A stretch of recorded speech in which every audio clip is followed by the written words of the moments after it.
ہاں یہ الگ بات ہے کہ اگر شوہر ناروا زیادتی کرتا ہے اور بالکل بے رحم ہے یا ایسا کوئی مطالبہ کرتا ہے کہ جو ناجائز میں آتا ہے، وہ تو نہیں پورا کرنا. جیسے آپ کو بتایا گیا کہ فطری طریقے کے علاوہ کوئی بھی ایسا طریقہ خواہ وہ شوہر اور بیوی کے درمیان ہی کیوں نہ ہو اسے حرام قرار دیا گیا، چاہے وہ عمل قوم لوط سے ملتا ہو یا اورل سیکس ہو. یہ تو ناجائز ہے ہی، لیکن فطرت کے دائرے میں. اور اس میں بنیادی چیز جو باہم کاؤنٹ کرتی ہے وہ باہم ایک دوسرے کے ساتھ کوآپریٹ کرنا ہے، ایک دوسرے کے مزاج کو سمجھنا ہے اور ایک دوسرے کے ساتھ تعاون ہے. لیکن آپ دیکھیں کہ ہمیشہ آئیڈیل صورتحال نہیں ہوا کرتی، ہر شخص اتنا کنسیڈریٹ نہیں ہوتا. لیکن اللہ تعالیٰ نے عورت کو جہاں شوہر کو باہر کی مشقت دی نا، کتنی مشقت ہوتی ہے گرمی میں، دھوپ میں.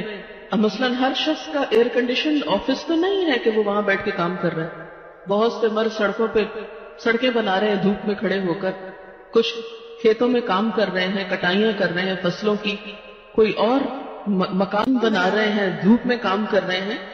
تو مرد اگر سارے دن کی باہر مشقت کرتا ہے تو وہ بھی ایک پینفل کام ہے، اور اس نے محنت کی اور بیوی کے لیے سارا آرام فراہم کیا، کھانا پینا باقی ضروریات.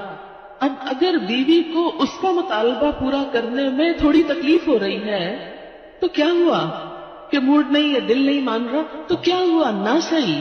لیکن اس کے باوجود جو عورت یہ سمجھتی ہے کہ میں اپنے موڈ کے خلاف جا کر بھی اگر اپنے شوہر کو راضی کرتی ہوں تو یہ میرے رب کی رضا حاصل کرنے کا ایک ذریعہ ہے، تو آپ دیکھیں کہ یہ وہ چیز ہے جس کا صلہ آپ کو اللہ دنیا میں دے دے گا، کیونکہ آپ یہاں صرف شوہر کی نہیں اللہ کی بھی اطاعت کر رہی ہیں. کیونکہ ایک مسلمان عورت کو اس کے رب نے یہ حکم دیا ہے. اور اس میں وہ حدیث آپ نے سن رکھی ہوگی اور عورتوں کو سنانے میں بڑی مشکل پیش آتی ہے مجھے ہمیشہ، اور عورتیں ایک دم اوفینڈ ہونے لگتی ہیں. لیکن بات یہ ہے کہ چونکہ اللہ کے رسول صلی اللہ علیہ وسلم نے فرمایا ہے اور ہم ان کا نام سن سن کے روتے ہیں محبت میں اور نعتیں سن سن کے جھومتے ہیں، تو یہ حکم بھی آپ کا مان لینا چاہیے اور اس حدیث کو بھی سن لینا چاہیے اتنی ہی خوشی سے جتنی خوشی سے ایک نعت سنتے ہیں. نبی صلی اللہ علیہ وسلم نے فرمایا جب مرد اپنی بیوی کو اپنے بستر پر بلائے اور وہ نہ آئے تو صبح تک فرشتے اس پر لعنت کرتے ہیں. بخاری کی روایت ہے، کتاب النکاح.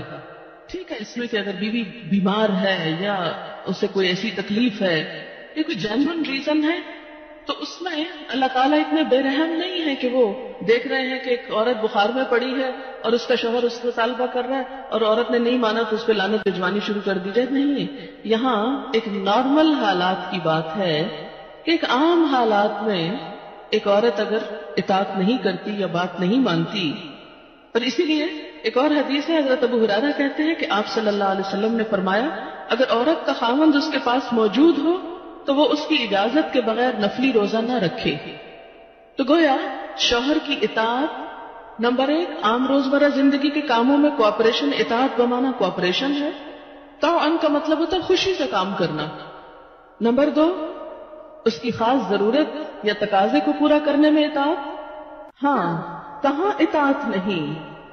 جب وہ کوئی حرام کام کرنے کو کہے، جب وہ کوئی ناجائز کام کرنے کو کہے، جب وہ اللہ اور اس کے رسول صلی اللہ علیہ وسلم کی مرضی کے خلاف کام کرنے کو کہے.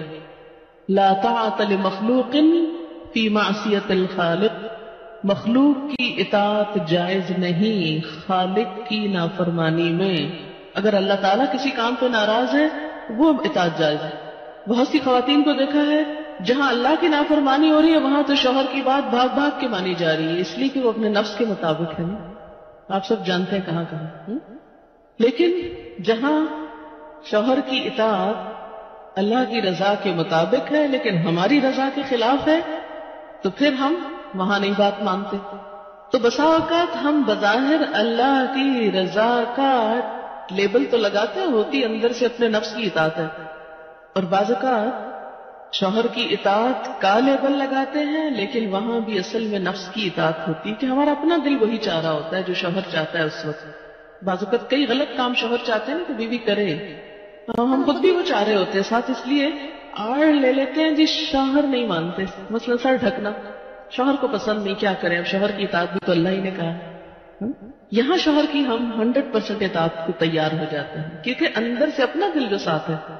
لیکن جب رات کو شوہر بلائے وہاں اپنا دل نہیں، لہذا چاہے اللہ تعالیٰ کتنا ہی فرمائے سب اطاعت بھول جاتے ہیں۔